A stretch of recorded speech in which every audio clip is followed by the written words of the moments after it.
Obviously should introduce myself. We haven't done this for 2 years, so it's been a minute. My name's Courtney. I am currently the president of our IAEDP Tampa chapter, and this is the first event like this that we've done in 2.5 years, since the last event we did was 2 weeks before the world ended, or at least it felt like it did. So I am so overwhelmed and very grateful for all of our volunteers who got up early, who met us out here and set up, who also are still out here helping us raise awareness and advocacy for recovery, and to our sponsors, all of you that are at these tables that surround this circle, thank you. We cannot do this work without you and the resources that you all provide, and so for that we are extremely grateful. I will say a couple of things about how I started my journey with an eating disorder. 24 years ago, I started my recovery journey. 22 years ago, I started my professional career in giving back journey. And these two that I just nearly knocked out are my reason for doing what I do. Good morning, everyone. Okay, I have a favor to ask. Can everybody take a step forward? Rally after almost 3 years. In fact, our last in-person event was right here the weekend before the world shut down, and our lives were Alliance is we've had an almost 300% increase in the services we provide. In 2021 alone, the Alliance has provided over 183,000 referrals to care.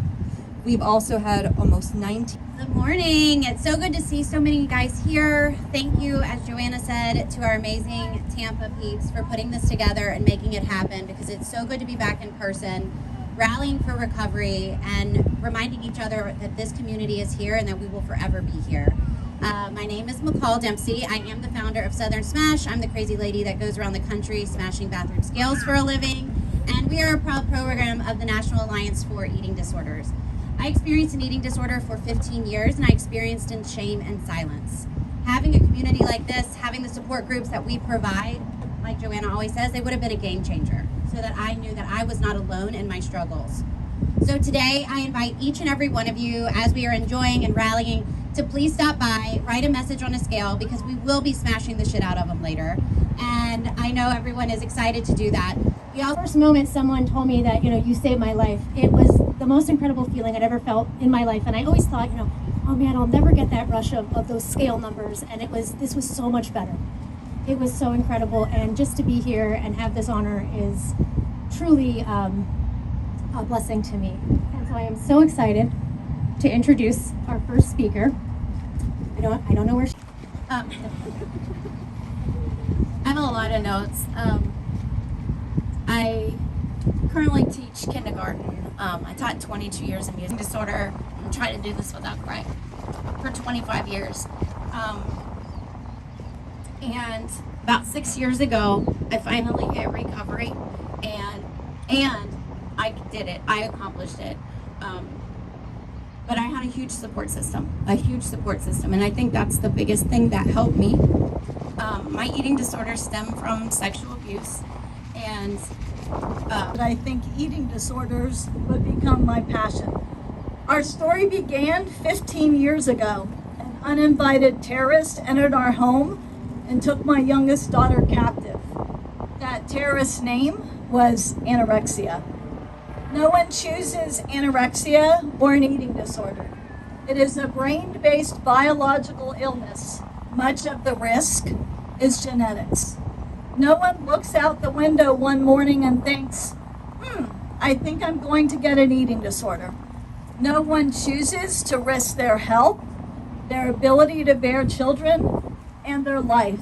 It's so important we understand are not a choice. It's important we understand our loved ones would not choose an eating disorder in the same way they would not choose cancer. We must support, encourage, and care for them exactly the same way we would if they were experiencing life-threatening cancer. Looking at it from this perspective allows us to hold compassion, boundaries, strength, and provide. The first piece is family. Please know this does not have to be the family you were born with. This can be the family you choose. Those that surround you and support you with love. When I was lying, a large obstacle and gap in the eating disorder treatment and recovery journey is the lack of community resources for patients and families. This includes lack of trained professionals in the knowledge of eating disorders, lack of support groups for families and individuals, and lack of awareness surrounding eating disorders in community. It is important that we understand that recovery begins and ends in our communities. At the time we were... I'm a roamer. Incredible joy to be here on this beautiful morning with such an amazing crowd.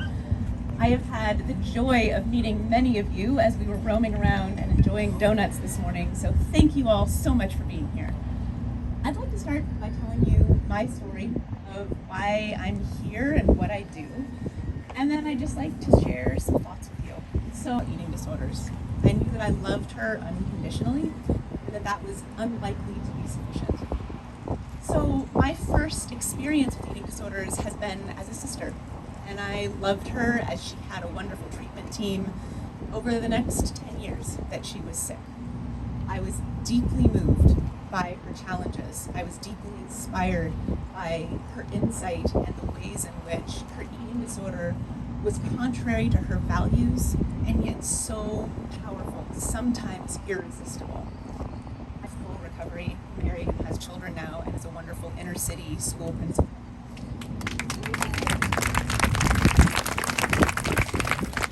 And the message that I would keep giving her when we would talk, when she would want my input, which was not always, and that was fine, was don't take it out on your body. Whatever has happened today, your body deserves care, rest, nourishment, and complete satisfaction. At the same time, a beloved family friend of ours questions of me that you'll just come afterwards and chat with me. One of the most important things I want to share is that we have to continually challenge our own internalized stereotypes of who has an eating disorder. Because eating disorders occur across gender, body shape and size, race, ethnicity, religion, and socioeconomic class, as well as ability. The vast minority of patients with eating disorders become visibly underweight. And unfortunately, society pays more attention to, the eating disorder field has paid more attention to those who become visibly underweight. But fundamentally, our bodies are here to save our lives. They have our best interests at heart, even though we're taught from an early age that we should reject our bodies or be suspicious of our bodies or control our bodies or they'll get out of control. The reality is we evolved to survive malnutrition. And every single eating disorder diagnosis carries a really important element of malnutrition to it. Rock stars, you are heroes. Thank you so much for your love and your support, your hope, your quiet tears, your coming back and fighting another day. To patients, when your loved ones feel like they've missed the mark or they're too stern or they're so frustrating because they're pushing you, know that it comes from a place of deepest love.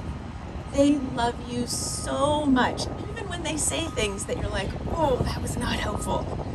They love you you so much. So start from that place of love. And parents and loved ones, remember that your loved one who is suffering is trying so hard. Even on the days that they are entirely in their behaviors, they are trying so hard because they are fighting.